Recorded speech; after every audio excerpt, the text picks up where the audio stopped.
భారీగా proxy interviews అనేవి పెరుగుతాయా? ఎస్, ఈ వీడియోలో దాని గురించి డిస్కస్ చేసుకుందాము. అండ్ కెరీర్ గ్యాప్ వాళ్ళకి ఇది ఒక గ్రేట్ ఆపర్చునిటీ. సో ఈ వీడియోలో డీటెయిల్గా అసలు ఈ రెండు విషయాల గురించి ఏంటి అనేది మనం డిస్కస్ చేసుకోవడానికి ప్రయత్నం చేద్దాము. సో ఫస్ట్ ఆఫ్ ఆల్ ఏంటి అంటే అదేంటండి, ఇది కెరీర్ గ్యాప్ వాళ్ళకి గ్రేట్ ఆపర్చునిటీ అని మీరు అంటారు. రీసెంట్గా చూసుకుంటే ఒక పక్క మోడీ గారు చూసుకున్నా, లేకపోతే తెలంగాణ సీఎం రేవంత్ రెడ్డి గారు కూడా వర్క్ ఫ్రమ్ హోమ్ క్రైసిస్ రాబోతుందని చెప్పి మాట్లాడుతూ ఉన్నారు. ఇంకొక పక్క బండి సంజయ్ ఇమీడియట్గా వర్క్ ఫ్రమ్ హోమ్ ఇచ్చేయాలని ఢిల్లీ సీఎం రేఖా గుప్తా గారు అయితే దీనికి సంబంధించి ఆల్రెడీ ఒక స్టెప్స్ తీసేసుకుని దీనికి 2 days work from home, 1 day no vehicle day ఇలా పెట్టారు. And at the same time Chandrababu Naidu గారు చూసుకుంటే ఆంధ్రప్రదేశ్లో కంప్లీట్ గా గవర్నమెంట్ ఎంప్లాయీస్ కూడా మేము వర్క్ ఫ్రమ్ హోమ్ ప్లాన్ చేస్తున్నాము అనే విధంగా సిచ్యువేషన్ ఉంది. ఒక పెద్ద క్రైసిస్ రాబోతుంది అని చెప్పారు. అది చెప్పడంతోనే, ఎందుకంటే మోడీ గారు హైదరాబాద్ విజిట్ చేసినప్పుడు కూడా రీసెంట్గా గోల్డ్ కొనొద్దు, నెక్స్ట్ 1 year వరకు గోల్డ్ కొనొద్దు, అండ్ ఫ్యూయల్ సేవింగ్ చేసుకోండి, సో ఎక్కువ తక్కువ ఖర్చులు పెట్టద్దు, జాగ్రత్త పడండి అని చెప్పారు. మీరు ఇలాంటి సిచ్యువేషన్లో అతిపెద్ద క్రైసిస్ రాబోతుందని మాట్లాడుతున్నారు. ఇలాంటి టైంలో కెరీర్ గ్యాప్ వాళ్ళకి గ్రేట్ ఆపర్చునిటీ అని మీరు ఎలా అంటారు అని చెప్పి మాట్లాడుతూ ఉన్నారు.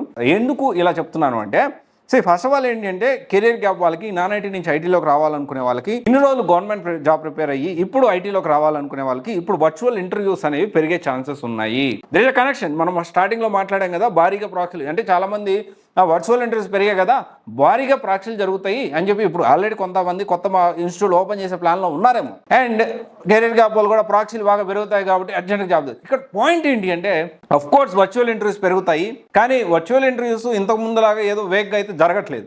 ఓకే, ప్రాక్సీ అనేది లీగల్ కాదు, కంప్లీట్లీ ఇల్లీగల్. ఈ ప్రాక్సీ సంబంధించి ఏదో ఇంటర్వ్యూ ఒకటి మ్యానిపులేట్ చేస్తే సరిపోదు కదా, జాబ్ వచ్చిన తర్వాత జాబ్ చేయాలి. అందుకనే స్కిల్స్ నేర్చుకోవాలి. You should focus on skills. And career gap వాళ్ళకి this is a very golden opportunity so that they can start their career, they can kick start their career అనమాట. సో ఎందుకు అంటే definitely ఇప్పుడు ఎక్కువగా ఈ హైబ్రిడ్ మోడల్ లేకపోతే work from home model so పెరిగేదానికి chances కూడా లేకపోలేదు.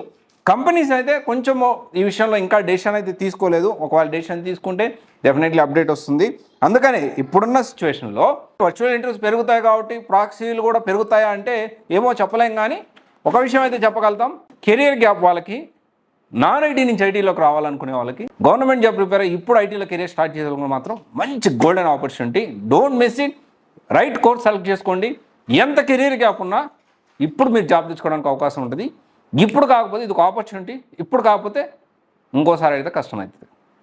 ఓకే, ఇప్పుడు కాక ఇంకెప్పుడు కష్టపడండి, ప్లాన్ చేసుకోండి, ప్రాపర్ వేలో వెళ్ళండి. ఖచ్చితంగా మీ కెరియర్ స్టార్ట్ చేయొచ్చు సాఫ్ట్వేర్లో. అండ్ లాస్ట్ టైం క్రైసిస్ అన్నప్పుడు కూడా జాబ్స్ పెరిగాయి. ఖచ్చితంగా ఈసారి కూడా పెరిగేదానికి ఛాన్సెస్ ఉన్నాయి. శాలరీస్ కూడా పెరిగేదానికి ఛాన్సెస్ ఉన్నాయి.